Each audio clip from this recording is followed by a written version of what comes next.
उसने कहा भाई देखो पढ़ाई लिखाई की तो बात नहीं है, लेकिन जितने आप पढ़ के आया ना उससे ज्यादा नॉलेज मैं भी रखता हूँ। उसने कहा ऐसे कैसे हो सकता है, मैं विदेश में पढ़ के आया, फॉरेन में पढ़ के आया, नॉलेज मैंने ली, Hindi math chemistry science biology chemistry सब मैंने पढ़ा है, हर चीज मैंने दुनिया देखी है और आप ये बात बोल रहे हो। उसने कहा इस बात की गारंटी ले रहा हूँ, आप मेरे बचपन के दोस्त हैं, मैं आपको बचपन से जानता हूँ, आपके नॉलेज मेरी नॉलेज, आपने कितनी भी पढ़ाई करी हो लेकिन मैं आपसे ज्यादा पढ़ा लिखा हूँ। वो 5वीं पास आदमी था, गांव का आदमी, कितने पास?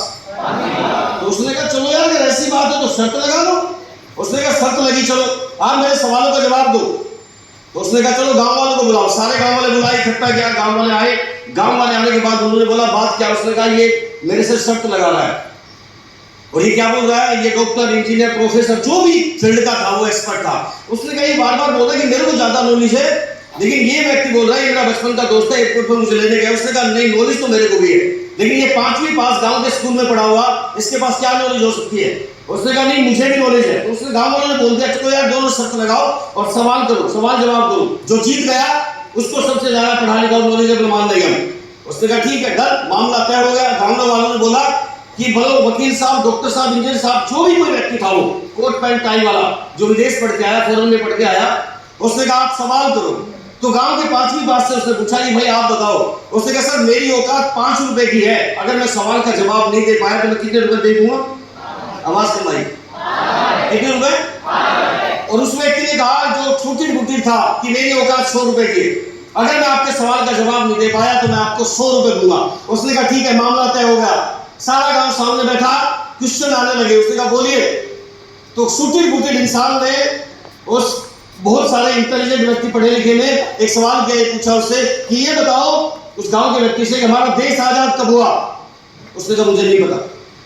हेलो, नहीं बताने के कितने देने थे? 500 रुपए निकाले और दे दी। दूसरा सवाल क्या, ये बताओ हमारे देश में क्रिकेट खेला जाता है और क्रिकेट को भगवान के रूप में एक व्यक्ति का नाम लिया जाता है, उस व्यक्ति का नाम बताओ। उसने कहा ये भी नहीं पता मुझे।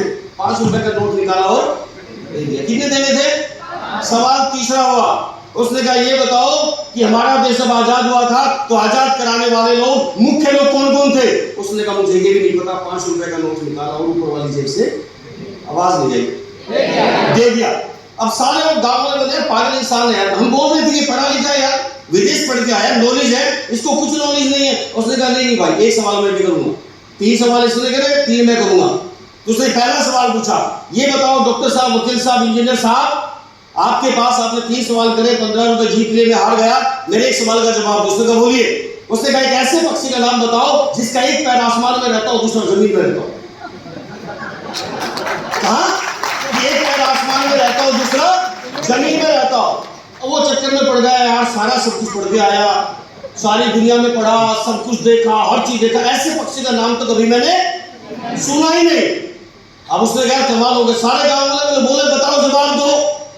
अब उसकी तो बेइज्जती हो रही थी, ना जवाब देने के कितने देने थे? 100 रुपए। उसने 100 रुपए का नोट निकाला, उसको दिया। जब 100 रुपए का नोट दिया तो गांव वालों ने कंधे पे उठाया, ढोल बजाए, माला डाली, ढोल नगाड़े बजाए, वाह ग्रेट, कमाल है भाई साहब, बहुत बढ़िया, सब तारीफ कर रहे हैं। और पीछे से उस व्यक्ति ने, वो कोट पैंट वाले व्यक्ति ने अपने दोस्त के कंधे पे हाथ रखा, उस 5वीं फेल के। उसने कहा भाई उस पक्षी का नाम तो बता दो। उसने कहा नहीं पता। 5 रुपए नोट निकाल कर दे दिया।